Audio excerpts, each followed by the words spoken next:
2001, eu fui designado para ir para Guarapuava.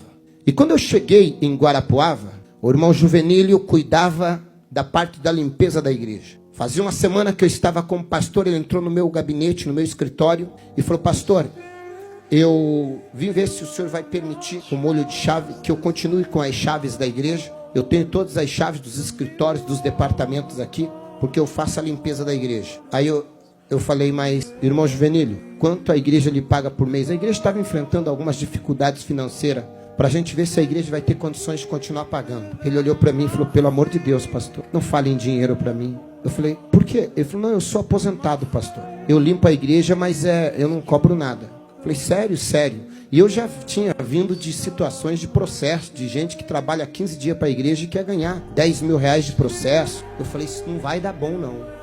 Quanto tempo faz? Ele falou: faz uns 3, 4 anos, desde que me converti. Eu falei: se esse irmão levar a igreja na justiça... Quantas vezes o senhor limpa a igreja? Ele falou: quase todo dia eu venho de manhãzinha limpar. Eu falei: piorou. Eu fiquei pensando na minha cabeça. Mas falei: tá bom, irmão, pode seguir então. Eu falei: eu vou observando. Que aí você vai conhecendo a pessoa, tal. Aí, todo dia, 7 horas da manhã, ele tinha um Fiat Uno 147. Ele encostava o Fiat Uno dele lá e ia lá limpava a igreja. Eu vinha pro culto segunda, quarta e sexta. 8 horas da manhã eu chegava na igreja, o irmão Juvenílio olhava para mim, falava: pastor, agora eu posso ir, tá tudo limpinho. Ele entrava nos escritórios, limpava tudo, ia no altar, passava pano em tudo, deixava tudo limpo. E na época era banco de madeira, envernizado. Ele vinha, passava pano, limpava, deixava tudo limpinho. E aí ia para casa, voltava, resolvia os problemas dele pela manhã, voltava no culto da tarde. Eu fui tentando identificar se ele tinha algum perfil de amanhã ou depois levar a igreja na justiça. Eu nunca vi ele reclamando de nada. Eu falei: mas vou ficar atento. Até que um dia ele entrou no meu gabinete e falou assim: pastor, eu queria lhe pedir uma autorização. Eu falei: pois não. Ele falou: pastor, me perdoe, mas eu fiz de tudo para poder mudar um horário de consulta.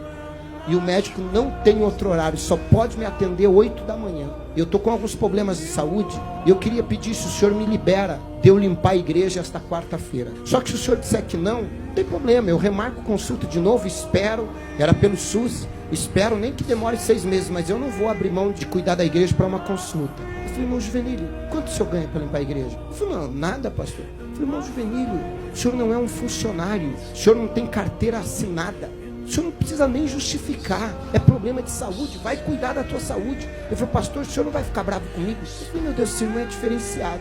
Eu falei: tem gente que arruma, ganhando, arruma desculpa para não ir.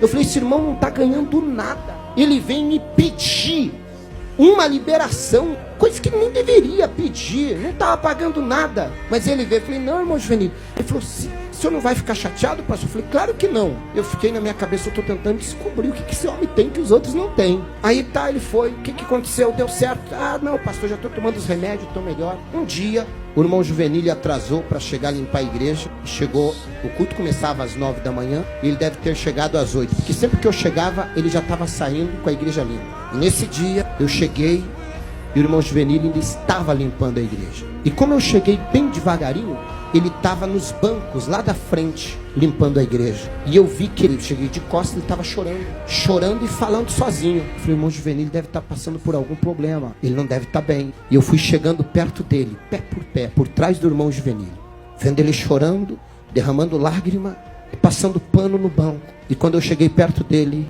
eu ouvi a oração de alguém que realmente serve a Deus. E ele estava assim: Senhor, eu era um bêbado, minha família ia se perder, eu não valia nada. E a Bíblia diz, antigamente, só podia entrar no teu santuário os levitas para auxiliar na limpeza, mas no Santo dos Santos, só o sacerdote. E o Senhor me deu a oportunidade de poder limpar até o teu altar, aonde o teu servo vai pregar. Eu, um bêbado, estaria morto se não fosse o Senhor.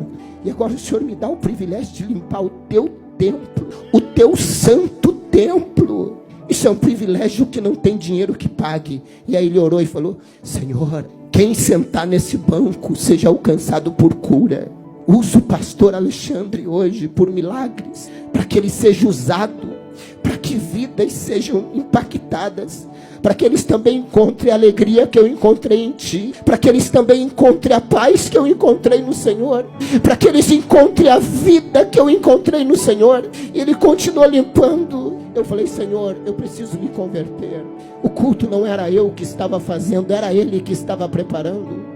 O culto era para Ele, era para o Senhor. Naquele dia eu senti que nada do que eu achava que eu era. Naquele dia eu vi alguém com uma conversão muito grande. Naquele dia saiu toda a preocupação minha com respeito: esse homem vai levar a igreja para a justiça, reivindicando direito. Ao contrário, esse homem se sentia o mais privilegiado de poder fazer qualquer coisa para o reino de Deus. E cada vez que eu acho que eu sou dono do altar, que eu sou o pastor, presidente da igreja, eu lembro dele, eu falo: eu não sou nada, eu só sou um privilegiado, que ele me deu o privilégio de assumir o altar, para falar do amor dele, para pregar o evangelho. Isso é conversão, isso é servir a Deus com alegria, isso é reconhecimento de quem nós éramos e de quem nós somos. Gratidão, gratidão.